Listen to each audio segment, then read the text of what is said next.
दुष्यंत छेती छेती हाथ चलाओ। हाँ तू फिक्र ना कर, इस दफा लेट नहीं होना। ऐसा मिष्का तैयार है ना? अरे कब की तैयार है, वो देखो बाहर खेल रही है।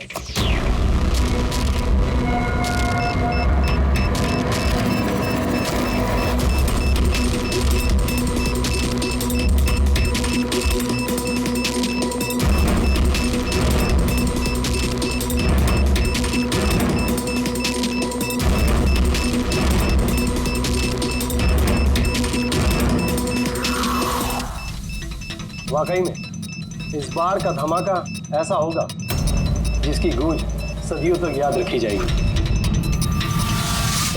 हम सही सलामत निकल तो जाएंगे ना यहाँ से? अरे 100%। वैसे भी हम पे किसी का शक नहीं है, और जब तक हम यहाँ से निकलेंगे तब तक तो इस घर का और यहाँ का नामो निशान मिटा चुके होंगे।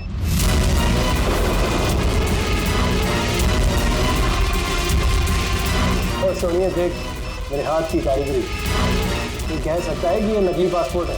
तुम्हें तो बस ये नकली पासपोर्ट बनाना, असली धमाका तो मैं करने वाली हूँ।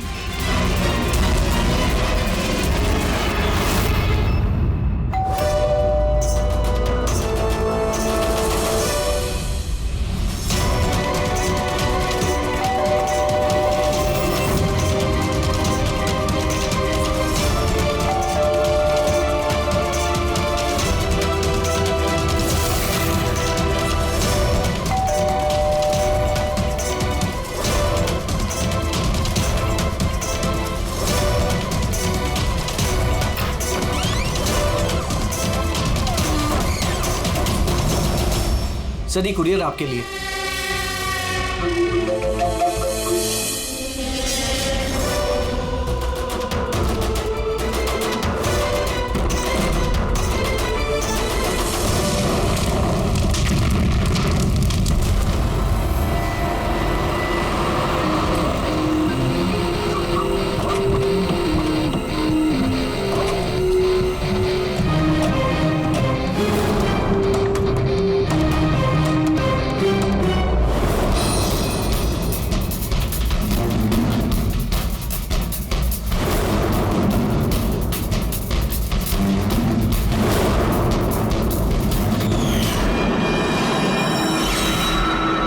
एजेंट वानी, इंटेलिजेंस डिपार्टमेंट से।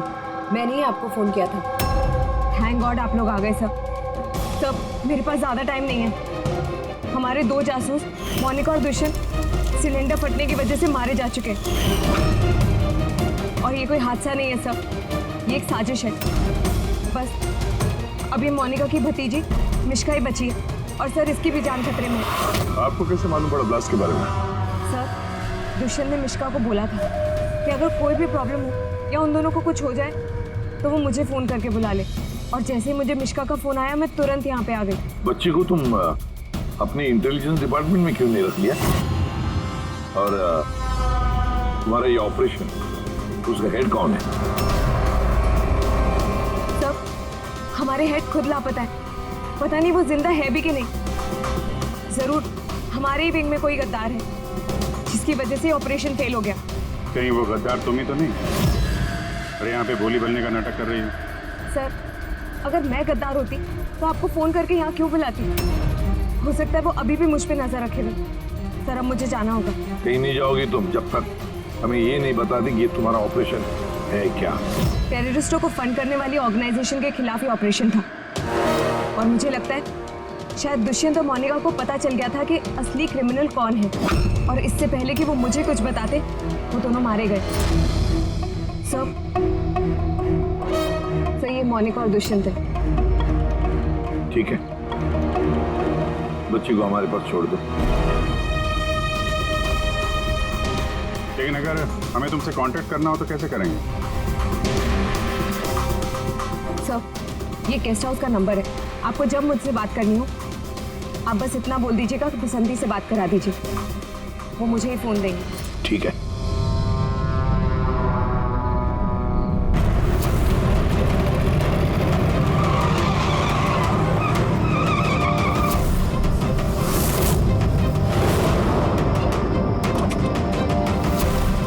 मेरे घर में लाइट, ये कौन घुसा है?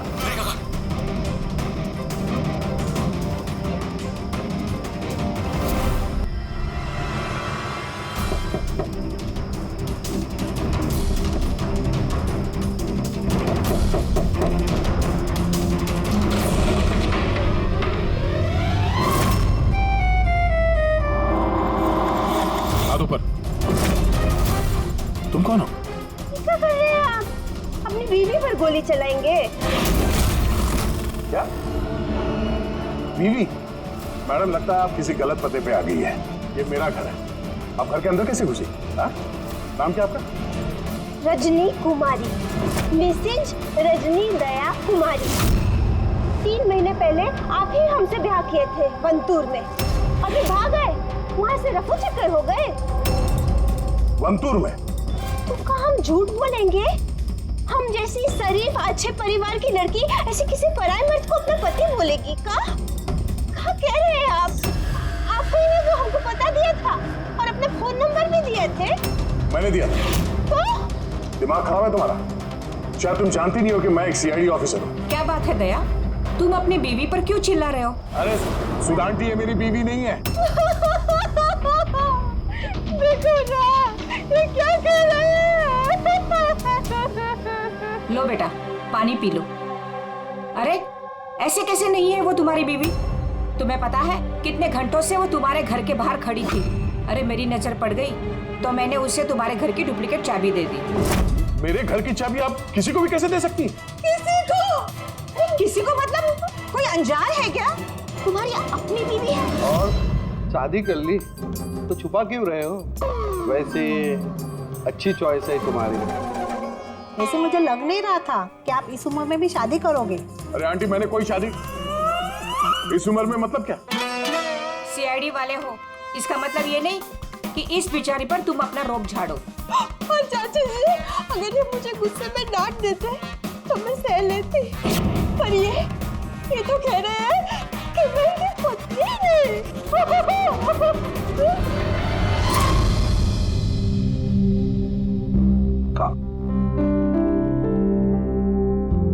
शाबाश, गुड गर्ल।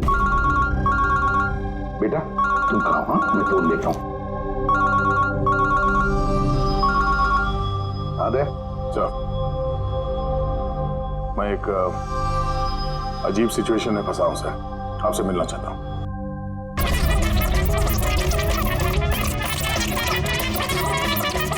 ये मंगलसूत्र की कसम खा के कहते हैं हम आपके अर्धांगिनी है, कोनो अपराधी नहीं।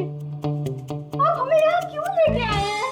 धर्मपत्नी, बीवी, घरवाली, अर्धांगिनी, बस यार ये शब्द सुन सुन के मेरे कान पक गए। अच्छा, अगर इतनी ही तकलीफ थी आपको इन शब्दों से, तो हमसे शादी काहे की? बताइए सर, हम तो इनसे शादी करना भी नहीं चाहते थे। यही हमारे पास आए थे, बच्चे की तरह रोते भी लगते कि रजनी हमसे शादी कर लीजिए, हम आपको बहुत प्यार करते हैं, तुम्हारे बगैर हम रह नहीं पाएंगे, मर जाएंगे, हमसे शादी कर लो। हम आए थे तुम्हारे पास रोते हुए कि हमसे शादी कर लो। हाँ, इतने बुरे दिन नहीं है मेरे भी। एक मिनट, एक मिनट। रजनी नाम है तुम्हारा, है ना? तुम्हारे पास सबूत है? कोई सबूत शादी का दया के साथ? वंतूर के वो पंडित जिन्होंने हमारा ब्याह करवाया था, और ये फोटो सर, ये फोटो भी क्या झूठे हैं? सर, अगर इनके दिल का प्यार हमारे गांव की तालाब की तरह भले ही सूख गया हो, तो इन्हें कह दीजिए कि ये हमको डिवोर्स दे दे, पर ये ना कहे कि हमारी शादी ही नहीं हुई थी। डिवोर्स? जब शादी नहीं हुई तो एक काम करो, वंतूर गांव में फोन लगाओ, वहां पर तुम्हारे पहचान वाले लोग हैं, उन सबसे बात करते हैं। स्पीकर फोन ऑन करो, और हाँ, खास करके उस परिवार के साथ जहाँ पर तुम लोग ठहरे हुए थे। करिए सर, करिए। वो सब आए थे हमारे ब्याह में, हलवा पूरी भी खा के गए थे। हलवा पूरी?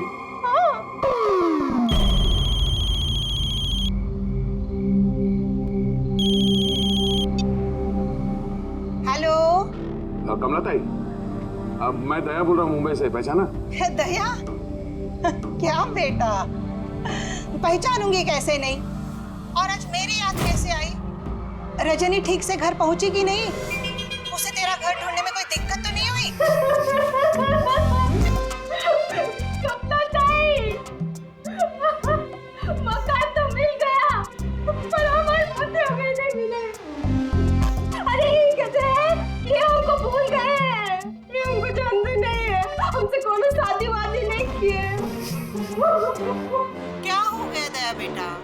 जाने से कोई गलती तो नहीं हो गई? शिरडे बोल रहे हैं दया। बंद करो।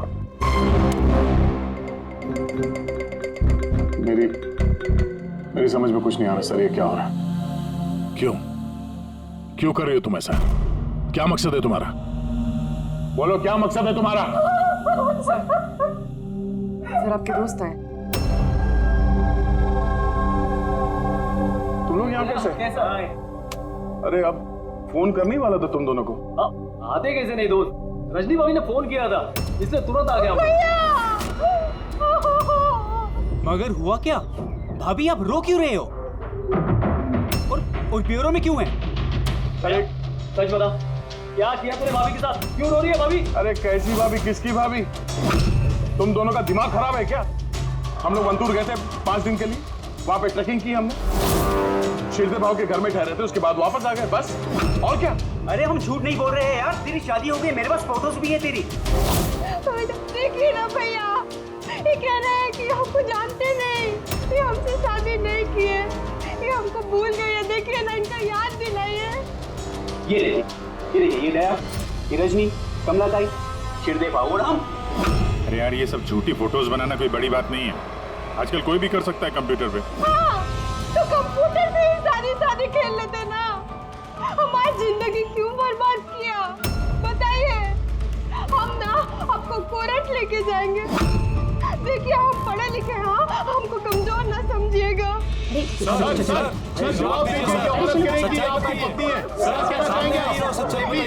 सर जवाब दीजिए, क्या ये बात सच है कि सीनियर इंस्पेक्टर दया अपनी वाइफ के ऊपर अत्याचार कर रहा कमाल है, आप लोग बिना सच जाने कुछ भी बोली जा रहे हैं मेरे बारे में। आप लोगों को क्या लगता है, आप लोग सीआईडी में हैं तो क्या अपनी ताकत का गलत फायदा उठाएंगे? देखिए, हम सीआईडी वाले ना किसी पर अन्याय करते हैं, ना मासूम पर अन्याय होने देते हैं, समझे? ये मीडिया वाले कहाँ से आ गए यार? पता नहीं यार, लगता है पड़ोसी ने फोन किया होगा। नमस्ते। नमस्ते। मैं सामंत, समाज सेवक। मेरे होते हुए इस देश की नारी को कभी भी कुछ भी नहीं हो सकता। सर मैं हूँ दामिनी, महिलाओं के हक की लड़ाई के लिए मैं एक एनजीओ चलाती हूँ। इस बच्चे को हम उसका हक जरूर दिलवाएंगे सर। Yes sir.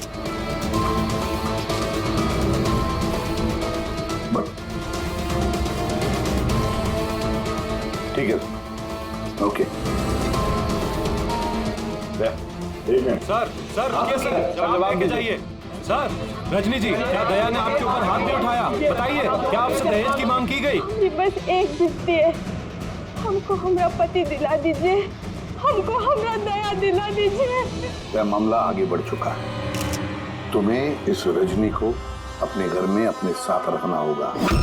ये सुनो, हेड ऑफिस की नोटिस है कि सिर्फ रजनी नहीं, उसके साथ ये जो लेडी सोशल वर्कर है ना, दामिनी मैडम, वो भी तुम्हारे साथ रहेगी, ये देखने के लिए कि दया रजनी के साथ कोई बदसलूकी नहीं कर रहा है। सर, मुझे अपने ही घर में इन नमूनों के साथ रहना पड़ेगा दया। जब तक इस रजनी की असलियत पता नहीं चलती, तुम्हें रहना पड़ेगा। अब तो सर ये सब एक बुरे सपने जैसे लगने लगा है। ऐसा लगता है कि आस पड़ोस के देशों से भी लोग यहाँ पे आएंगे ये साबित करने के लिए कि ये रजनी मेरी बीवी है। दया, ये जसवंत और मोनिका का खून और फिर ये रजनी तुम्हारी बीवी बनकर तुम्हारे घर में जो जबरदस्ती घुसी है, गड़बड़ है दया, ये बहुत बड़ी गड़बड़ है, ये कोई संजोग हो ही नहीं सकता। और ये कोई बेचारी नहीं है सर, मैंने उसके ऊपर गन तानी थी, उसके चेहरे पे जरा सा भी शिकन या डर नहीं था।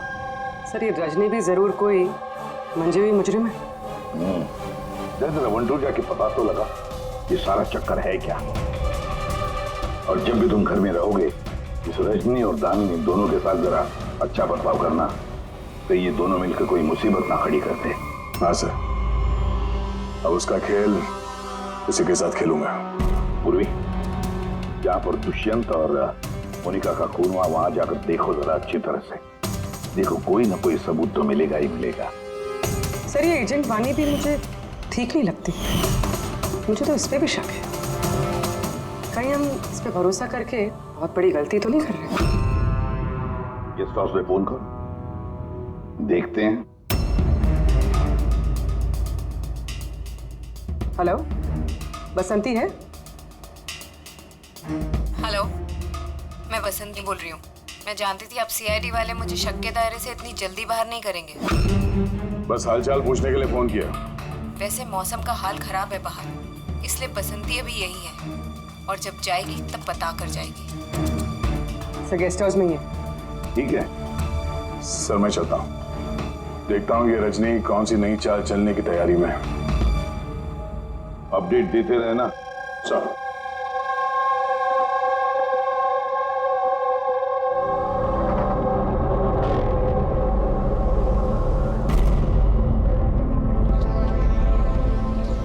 अरे निष्ठा बेटा, तुम सोई नहीं हो अब तक? भूख लगी है? नहीं कुछ नहीं अंकल। नहीं नहीं नहीं, ऐसे ही कैसे?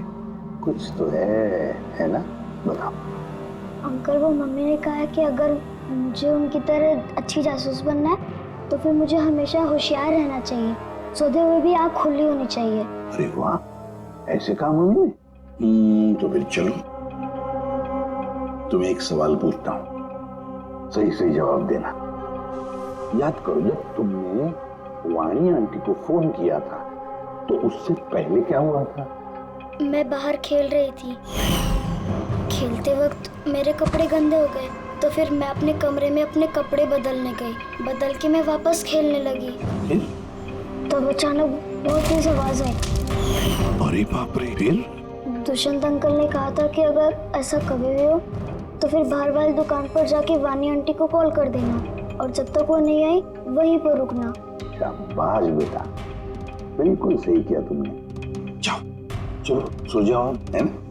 अंकल, मासी और दुष्यंत अंकल कभी वापस नहीं आएंगे ना?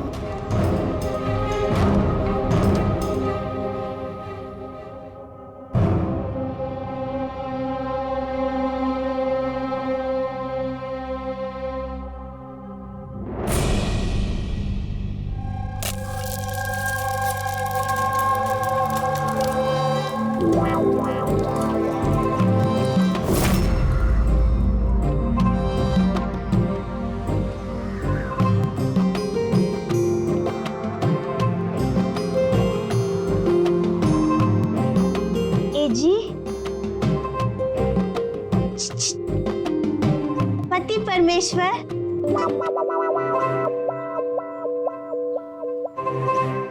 ये रहा आपका फेवरेट ऑमलेट।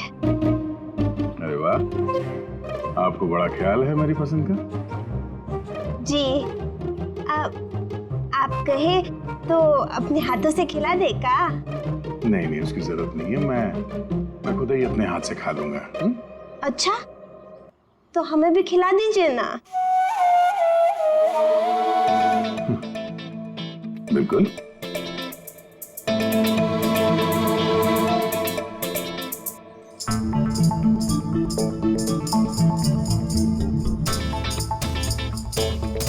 कैसा लगा?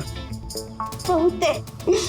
वैसे आज आप इतने प्यार से बात कर रहे हैं जैसे हमारे शादी के दिन किए थे, तो बहुत ही अच्छा लगा हमें। क्या मैं आपके घर अपना रेडियो सुन सकती हूँ? थोड़ा पुराना है, खटखट करता है, लेकिन मुझे बहुत पसंद है। हाँ, खटखट करता है आपकी तरह है? क्या कहा? नहीं, आप रेडियो सुन सकती है बिंदास। वैसे मैं आज शहर से बाहर जा रहा हूँ एक केस के सिलसिले में, तो मैं कल ही लौटूंगा। वैसे भी दामिनी जी तो है। ठीक है, मैं चलूं? सुनिए ना। बोलिए ना। जल्दी आइएगा और हमको याद जरूर करना। हाँ, सिर्फ आप ही को याद करूंगा। अब मैं चलता हूँ। हाँ, मैं चलता हूँ नहीं बोलते, मैं आता हूँ। ऐसा बोलते हैं? जी। ठीक है, मैं आता हूँ। हाँ, इंस्पेक्टर युवराज। यस मैडम, ये रही वो रिपोर्ट जो आपने मांगी थी। सिलेंडर ब्लास्ट और शॉर्ट सर्किट के 2 जली हुई लाशें मिली। इसके पहले कि हम कुछ छानबीन कर पाते, ये केस सीआईडी के पास चला गया। घर ब्लास्ट के बाद जैसा था वैसे का वैसा ही है ना? जी हाँ, चल के देखें। चल।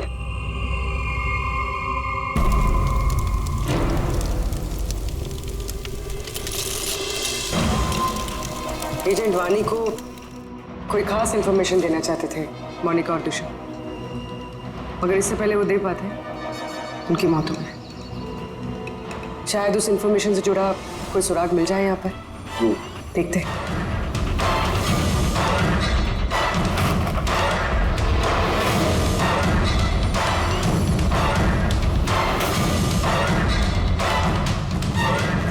ये क्या? मूवर्स और पैकेट्स के डब्बे यहाँ पर? शायद ये उन लोगों के हो जिन्होंने मोनिका और दुष्यंत पे हमला किया था। हो सकता है। और ये भी हो सकता है कि इसमें वो बॉम्ब है जिसके फटने से ये लगे कि सिलेंडर ब्लास्ट हुआ। बैकयार्ड चेक करते हैं।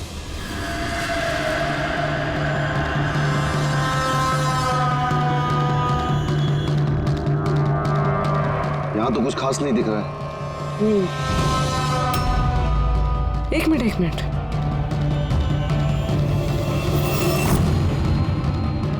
ये कुरियर का कवर यहाँ क्या कर रहा है? जापानीज में लिखा है, सिर्फ नाम इंग्लिश में है, मारिया फर्न्स। ये मारिया फर्न्स कौन है?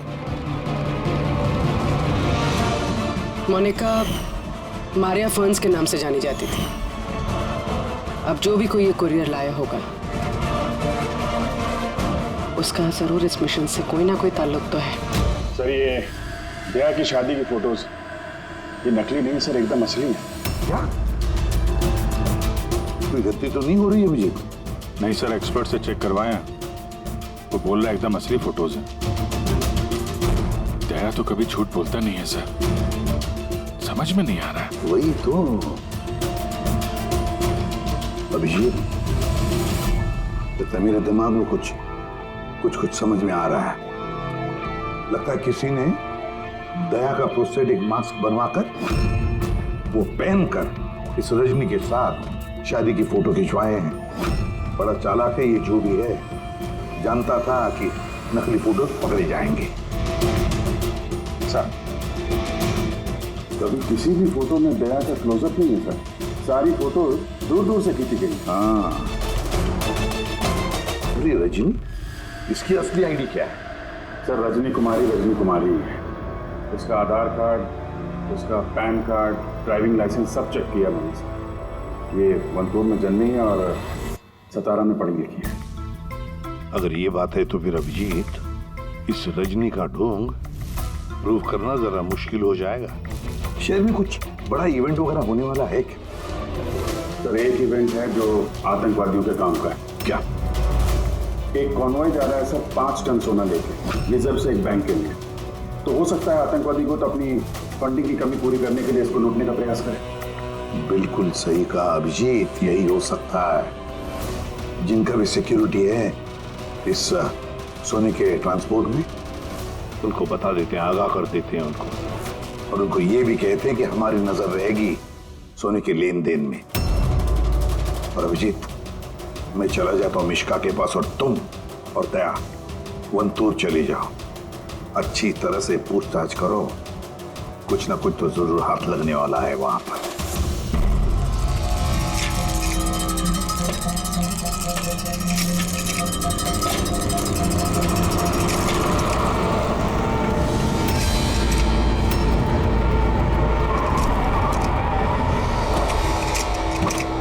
ये है तुम्हारी ससुराल।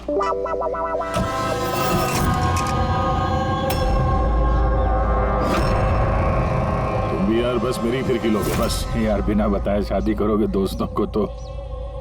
कमलताई नमस्ते। नमस्ते नमस्ते। कैसे आप? मैं ठीक हूँ। रजनी के साथ झगड़ा तो नहीं चल रहा है? आइए आइए दामाजी बैठिए, क्या लेंगे? रजनी बिटिया ने कुछ बताया नहीं तो हम कुछ इंतजाम करते। नहीं कोई बात नहीं, ठीक है।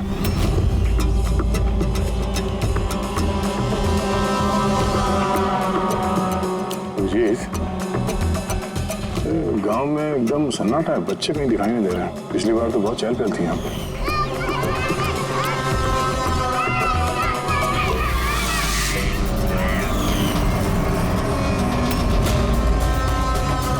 ये लोग कुछ गड़बड़ लग रहे हैं। ये तो वही रिपोर्टर है ना जो ब्यूरो में आया था।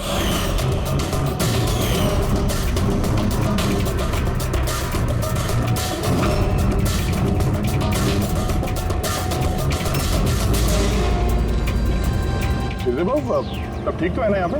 हाँ, सब ठीक ही तो है। नहीं मतलब हम लोग ऐसे ही हाल चाल जानने आए थे तो।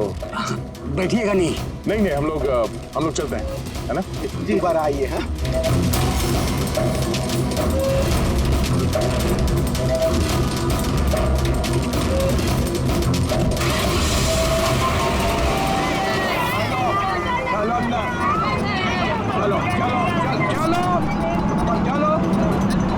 चलो चप्पल संभाल।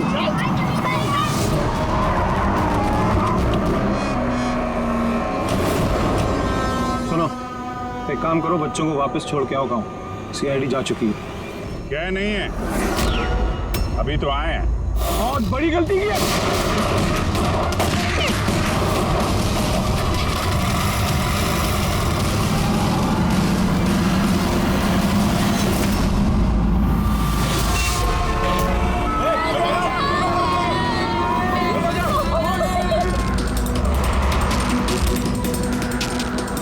ये क्या सीआईडी ऑफिसर गाड़ी चला रहा है?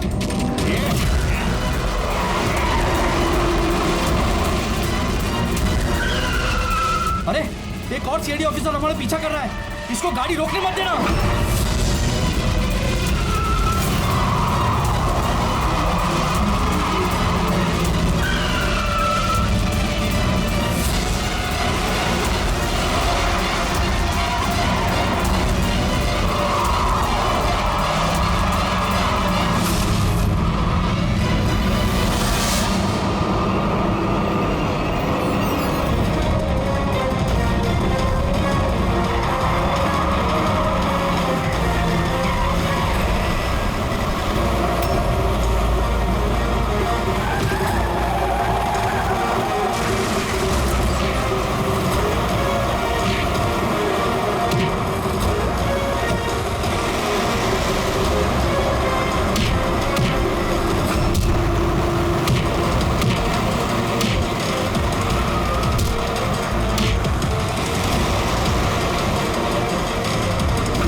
हम लोग अकेले मरेंगे? तुम सबको साथ लेके मरेंगे। बस रोको, जल्दी सब बाहर निकलो, बच्चों बाहर निकलो जल्दी।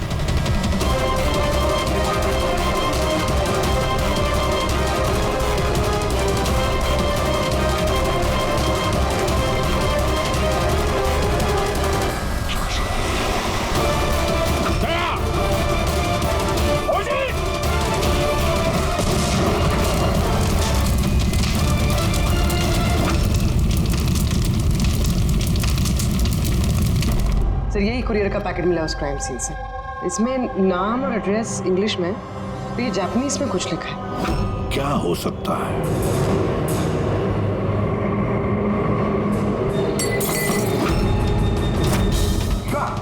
मिशिका? मिशिका? मिशिका? मिशिका? क्या हुआ बेटा? आंखें खोलो मिशिका। देखो देखो, बच्चे आ गए, बच्चे आ गए। हे भगवान, तूने हमारी सुन ली। आजा मेरे बच्चे। कैसी है तू? सिर्फ 5 टन सोने के लिए ये लोग सुसाइड बॉम्बर बने घूम रहे हैं और खुद को उड़ा भी लिया। देखते हैं क्रिमिनल डेटाबेस से क्या पता चलता है। इनकी इंफॉर्मेशन तो भेज दी है ना वहां पे। हो ना हो, ये सब पुराने पापी ही होंगे। डॉक्टर साहब, अब मिशिका की तबीयत कैसी है? मिशिका के दूध में काफी मात्रा में नींद की दवाई थी। जी।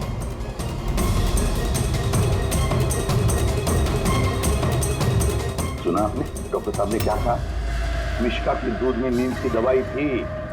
नींद की दवाई कैसे गई दूध में? किसने मिलाई नींद की दवाई? यही काम करने के लिए रखा है तुम्हें? सर मैं इस बारे में कुछ नहीं जानती। मैंने ऐसा कुछ नहीं किया। जैसा दूध वाला देकर गया था बस वैसा ही मैंने उसे पिलाया। तो शामू ने नींद की दवाई वाला दूध दिया मिशिका के लिए? तो शामू की तबीयत ठीक नहीं थी आज, इसीलिए उसने किसी और दूध वाले को भेजा था। और ये आप मुझे अभी बता रही है? समझ नहीं आ रहा।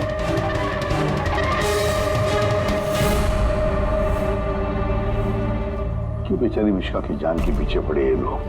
क्या बिगाड़ा है इसने इनका? तो शायद वो आदमी रजनी के गैंग का मेंबर होगा। हाँ, पर क्या कनेक्शन हो सकता है मिश्का का इनके साथ? सर, इस सवाल का जवाब उस कुरियर वाले पैकेट में हो सकता है। उसमें जापानीज में कुछ लिखा भी था। ट्रांसलेट करके देखते हैं।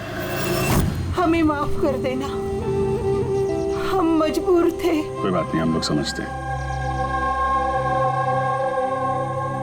मेरे दोस्तों और पड़ोसियों को भी इसी तरह धमकाया होगा झूठ बोलने के लिए।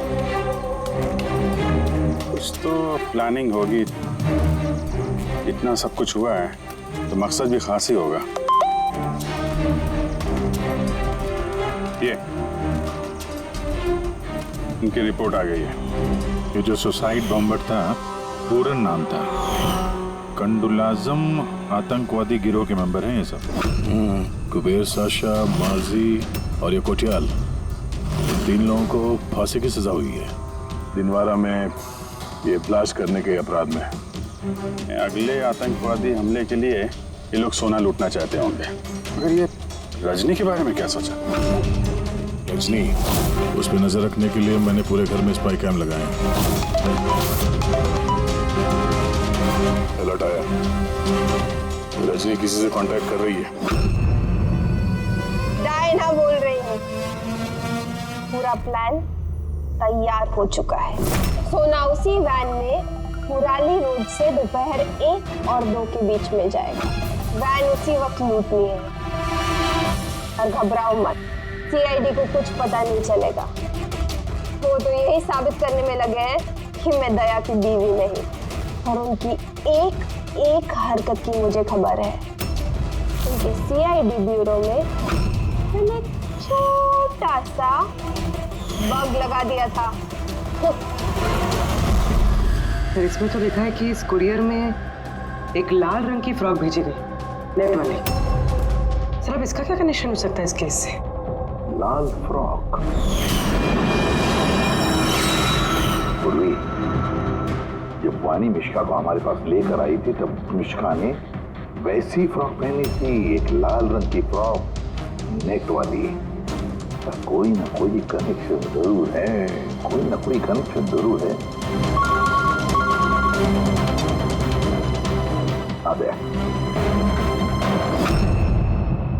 सर, ये रहा डकैती का पूरा प्लान जो दया सर के घर से मिला। सर, अच्छा हुआ हमने उस रजनी को पहले नहीं पकड़ा, वरना वो आतंकवादी गैंग ये काम किसी और को सौंप देता। तो जब घर पहुंचे तो उसने वो ham radio, interceptor, spy camp सब तोड़ दिया था। और दामिनी जी भी नहीं थी घर पे। कहीं उनके साथ कुछ कर तो नहीं थी रजनी ने? ये पहले से लग रहा था सर, ये कोई मामूली अपराधी नहीं है, हाई लेवल क्रिमिनल है।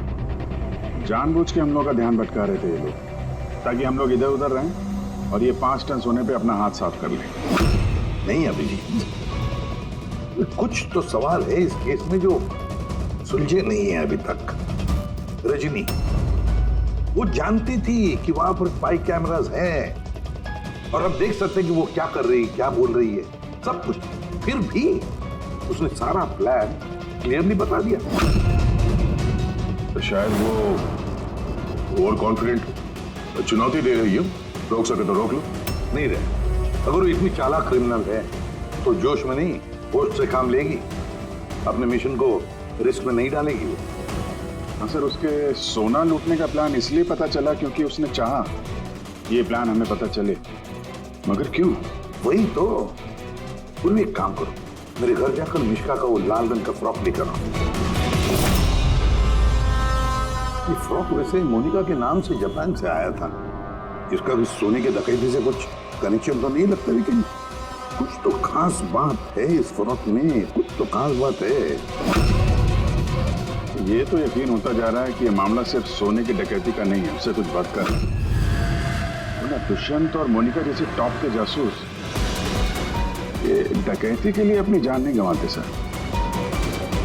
सर, इस फ्रॉक में कहीं पे कुछ भी लिखा हुआ तो नहीं है? कहीं ये फ्रॉक रेड हेयरिंग तो नहीं है सर, हमें हमारे लक्ष्य से भटकाने के लिए?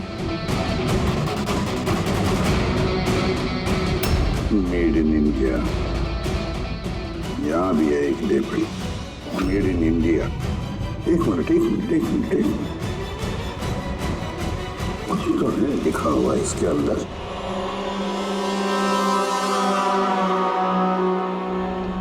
अंदर की तरफ जापानीज में लिखा है और बाहर मेड इन इंडिया। क्या हो सकता है ये जापानीज में? इसे ट्रांसलेट करके देखते हैं। पूर्वी सर, देखो जरा, देखो जापानीज में क्या लिखा है, ट्रांसलेट करके बताओ हिंदी में। सर इसका ट्रांसलेशन। Oh my God.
बस रुक जाओ।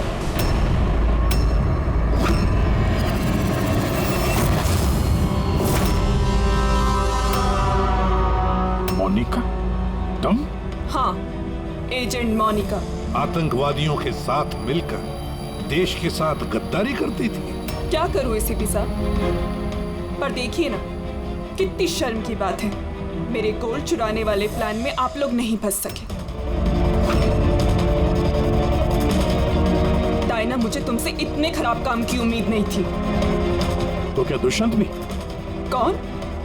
वो मेरा नकली पति? नहीं नहीं, वो असल में मर चुका है।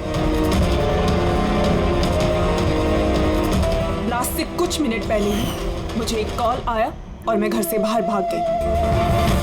सबूत वगैरह मिटाने में हम लोगों को बहुत महारत हासिल है। टॉप की एजेंट हूँ। टॉप की एजेंट? गलतफहमी है तुम्हारी। मुजरिम चाहे एक आम आदमी हो या फिर टॉप की भी एजेंट हो, हमसे कभी नहीं छुप सकता, ना कभी छूट सकता है। मिश्का के लाल कलर के फ्रॉक से सोने का दिखावा और आतंकवादियों की आजादी। मतलब ये डकैती का प्लान ये सिर्फ दिखावा था? ये लोग आतंकवादियों को आजाद कराना चाहते हैं। और उस फ्रॉक के कारण मैं अपनी जान पे खेल के दया की नकली पत्नी होने का नाटक किया, ताकि मैं देख सकूं कि सीआईडी को मिश्का या वानी से कोई सुराग तो नहीं मिला। पर अफसोस, मैं उतनी कामयाब नहीं हो पाई, नहीं तो ये सब झंझट नहीं होता। झंझट की तो कोई बात अब भी नहीं है। हमें फांसी पे लटकाने चले थे, अब देखो यहाँ से निकलने के बाद मैं तुम लोगों के साथ क्या करता हूँ। करोगे तो तब जब यहाँ से सही सलामत निकलोगे। देवर जी, आप ना बहुत ज्यादा बोलते हैं। चलो वैन के अंदर चलो, चलो। और अगर नहीं चले तो जरा पलट कर देखो पीछे।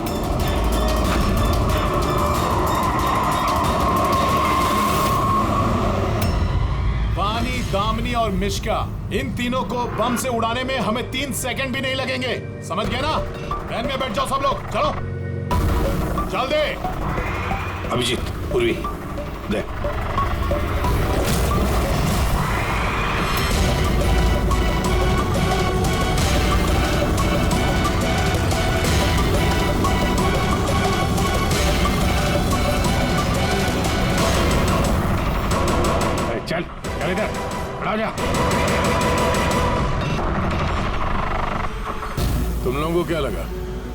हम लोग यहाँ ऐसे ही है बिना किसी तैयारी के। प्राणेश्वरी आइए, आपके असली ससुराल जाने का वक्त आ गया है। आइए। चलो भाभी, चलो चलो चलो चलो। तुम ठीक हो बेटा? हाँ। हाँ, इन सबको तो पकड़ लिया, लेकिन असली खिलाड़ी तो अभी भी हमसे छुप कर बैठा है कहीं। उसको भी पकड़ लेंगे सर। अभी ये मिश्का का क्या करना है? सर, एक ऑर्फनेज में मैं कुछ लोगों को जानता हूँ। मिश्का के लिए मैं उनसे बात कर सकता हूँ। नहीं, मुझे अंकल के साथ रहना है। अच्छा चलो, कोई बात नहीं, हम तुम्हें हमारे साथ रखेंगे, ठीक है? चलो।